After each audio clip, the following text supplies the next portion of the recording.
He's hooking. Damn, Rod, come on! What's the matter with you? Tomorrow. Let's do it tomorrow. There is no tomorrow. There is no tomorrow. There is no tomorrow. You know exactly what to do, you just don't do it. And self-sabotage is something we all struggle with. Nobody wants it.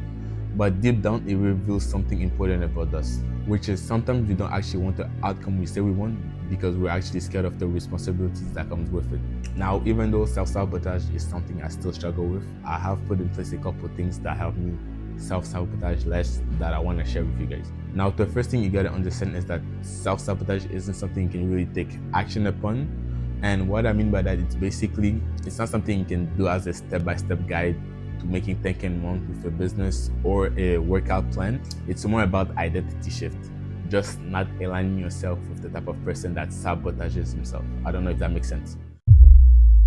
The first actual thing that helped me align myself more with the type of character I wanted to be is something I got from this book called The Slight Edge. And to explain it really quickly, you just need to realize that every action you do is either for you or against you. Life is all about repeated habits that compound over time that either grow immensely or bring you down a lot.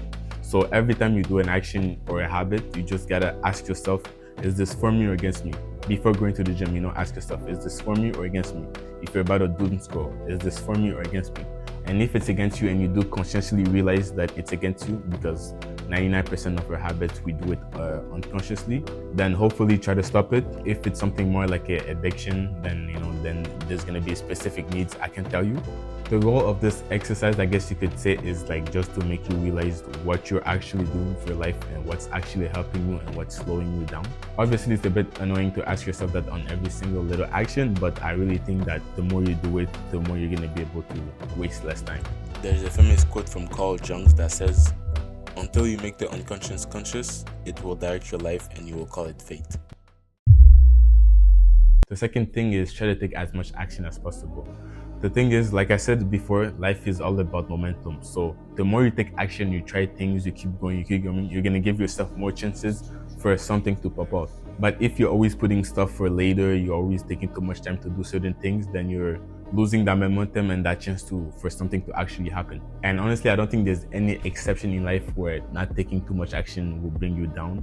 For example, with my YouTube channel, the more videos I do, the better I get at actually making videos, and the more views I'm getting just in general from just posting this consistently. And just in general, the more you take action, the more you're going to be prone to when there's going to be an actual opportunity in front of you to actually take it instead of overthinking it and taking too much time. The third one, and this is where it gets a bit tricky, it's the competing commitments. So basically, this is when you want two contradictory things. So for example, in my context, something I want is having a personal brand where I can share my story and provide value.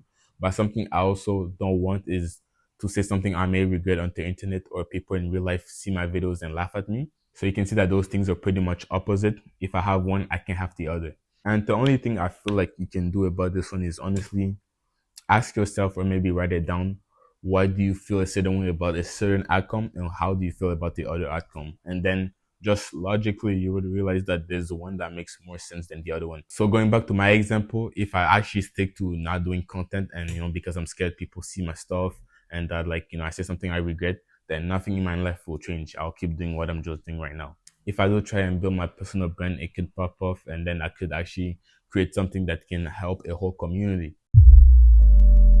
The last thing I want to say, and I guess this might be a bit considered like motivational more than anything else, but just remember that you might be trying something right now and it sucks right now, it's hard, you don't feel like you're getting any results, it's not going anywhere, but trust me, it's normal, trust me, it's working, bro. If it was easy, everybody would do it, you already know this.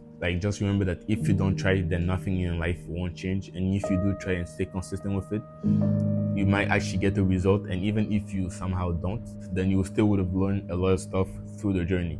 I'm gonna take my YouTube channel for example again. I'm doing this whole YouTube thing, for the last 2 months I've been really posting a lot, trying to be consistent, and it hurts when I post a video and it doesn't get as much views as I was hoping for. But I'm gonna keep going anyways, because the mentality I have, it's just like I said before, what am I gonna do if I don't try this? I'm just gonna go out and have a normal 9 to 5 for the rest of my life. I could try this, make a living out of this, and then build other projects on top of it. And even if it doesn't work, then I'll work like a normal 9 to 5 for the rest of my life. So yeah, I don't really know how to end this. You just stay consistent, keep going. I would really appreciate if you subscribe. It only takes a couple seconds and it can change my life. So I would really appreciate that. Stay strong and I'll see you on the next one. Bye.